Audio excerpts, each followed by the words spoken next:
नमस्कार। राति 8 बजेको जनता समाचारमा स्वागत छ। म काभेरी पौडेल। म मिलन बजगाई। सबैभन्दा पहिले प्रमुख समाचार। माओवादी केन्द्रको जारी महाधिवेशनको निर्वाचन तालिका भोलि दिउँसो 1 बजेसम्मका लागि स्थगित। सहमतिमै केन्द्रीय सदस्य घोषणा गर्ने तयारी। राज्यका हरेक निकायमा 33% महिला प्रतिनिधित्व सुनिश्चित गर्ने नेपाल मात्र भएको प्रधानमन्त्री देउवाको दावी। समानुपातिक प्रतिनिधित्व गराएको जिकिर। परिवर्तन बिना मुलुकको विकास सम्भव नभएको एकीकृत समाजवादीका अध्यक्ष नेपालको भनाई। सरकारी स्रोतको सदुपयोग गर्न कर्मचारीहरूलाई निर्देशन। भारतको जम्मू कश्मीर स्थित वैष्णोदेवी मन्दिरमा भागदौड 12 जनाको मृत्यु। मृतकको परिवारलाई 2-2 लाख दिने प्रधानमन्त्री मोदीको घोषणा। र ब्रिगेड बोइजले हराउँदै मनाङ मर्स्याङ्दी ए डिभिजन लिगको शीर्ष स्थानमा। अर्को खेलमा फ्री स्टारले जाउला खेललाई हरायो।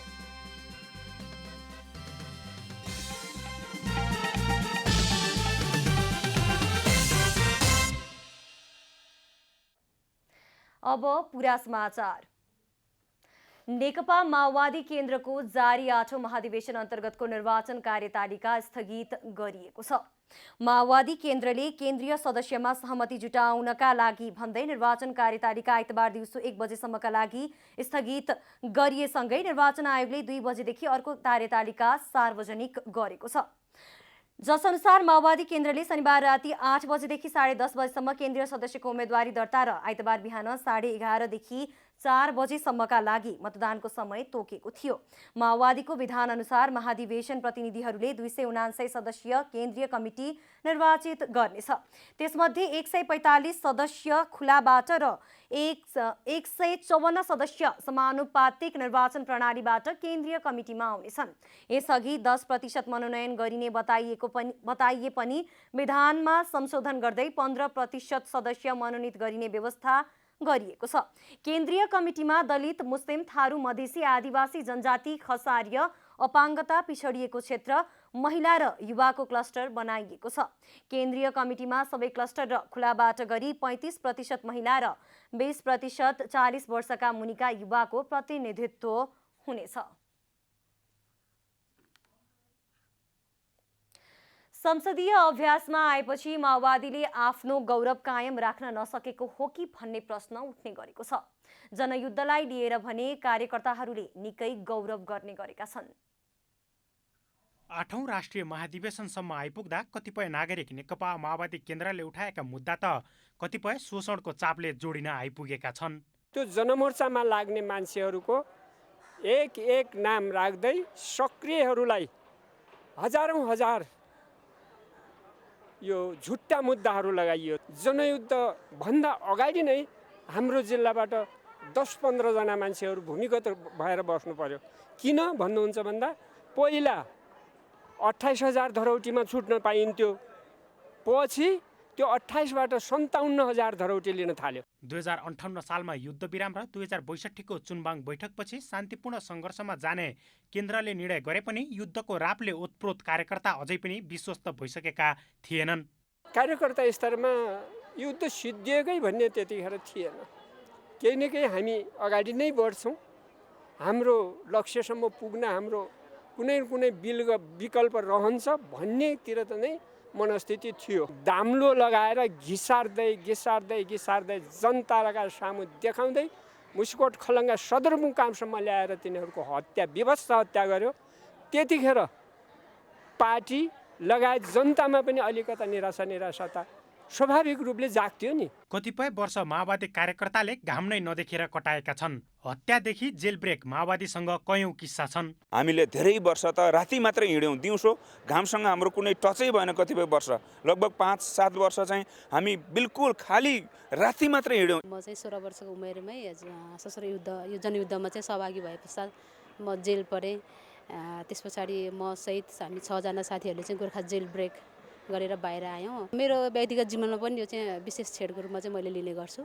सँगसँगै युद्धकै क्रममा थुप्रै सहयोद्धाहरूलाई हामीले गुमायौँ।